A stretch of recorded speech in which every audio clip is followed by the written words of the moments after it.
Hi, this is Mrs. Catherine from BDSMCircle.com, and I'm here with Frank for Frank Talks, Pleasures and Lifestyles. You're listening to Frank Talks, Pleasures and Lifestyles, and I'm Frank because I have to be. We're in studio with Pierre and Catherine of the BDSM Circle. Welcome back to studio, Pierre and Catherine. Thank you. Thanks. All right, let's start off this segment by asking you the following question. Knowing everything you know now about the BDSM community, the lifestyle, if you could go back in time and visit yourself at a much younger stage of your development, what advice would you give yourself? Believe it or not, do it earlier. Like I said, I waited a long time before I was comfortable enough with who I was to get out there. And if I had known what I know today, I would not have waited until I was in my 30s. I mean, I would have started when I was in my 20s. I would have had more fun, actually. This is one thing, because we're always afraid about, what people are going to say, how the society is going to react to what I am, and all this shit. Am I crazy? Well, we all know I am, but not for that. It's like, it's just that BDSM is more than just a kink, it's a need. And this is something that is really, really hard to explain. Often I would compare the need that I've got for BDSM as, let's say, an homosexual would have to be with other men. I mean, there's a lot of gay people out there that have girlfriend and stuff, but really, really what they want is to be with another man. In my case, it's the same thing. I had regular girlfriend, but what I really, really wanted was a submissive or a partner to do what I wanted to do. It's just that I was not ready to get out of the closet at the time. So, what about you, Catherine? What advice would you give your younger self? Well, I never held back, so I guess I can't go for the same. But I don't know. I agree with the advice, but for other people is I know we often hear people who, oh man, I wish I could do what you two do, and I wish you two could come out, you guys could come out of the closet, but we couldn't, and you know what, you can, and you just have to decide if it's going to be worth it, and it's the same thing as is you can live any type of lifestyle that you can imagine, and you can build it. We have a committed, loving relationship, and yet we're poly. We live out our fantasies.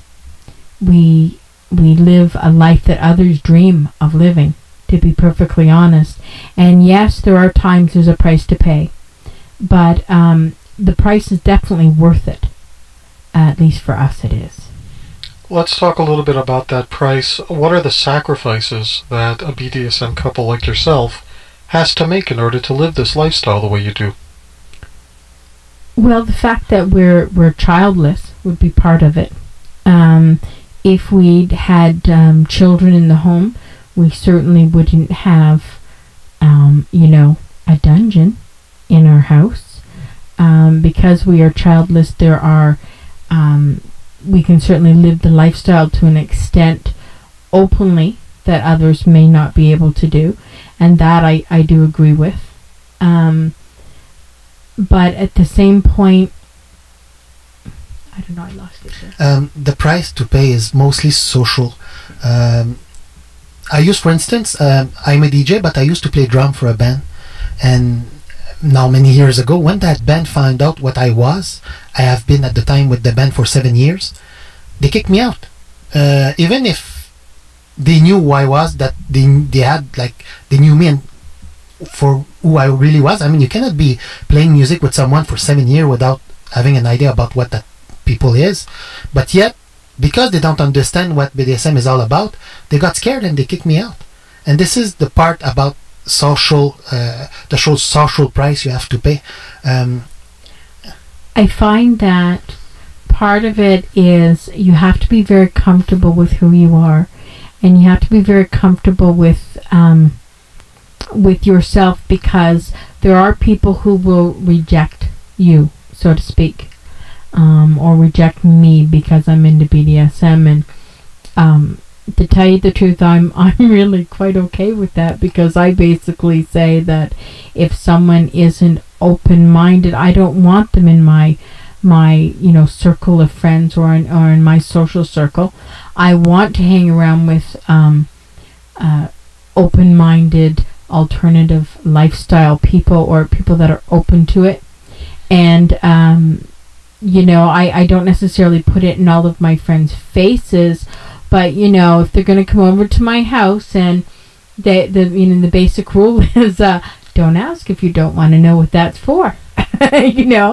And I basically live that way. But to live like that, you still have to be comfortable enough that you have to understand some people, for be it a religious belief, be it just their own insecurities, or quite often because they want this and are denying themselves. So you that have it are the evil witch. They'll judge you, and you have to realize that people will judge you, and you have to be strong enough to stand up against them and just say, the hell with you. If you don't like me the way I am, hey, this is it. We never try and force it on anybody, but we do force them to either accept us or not be around us.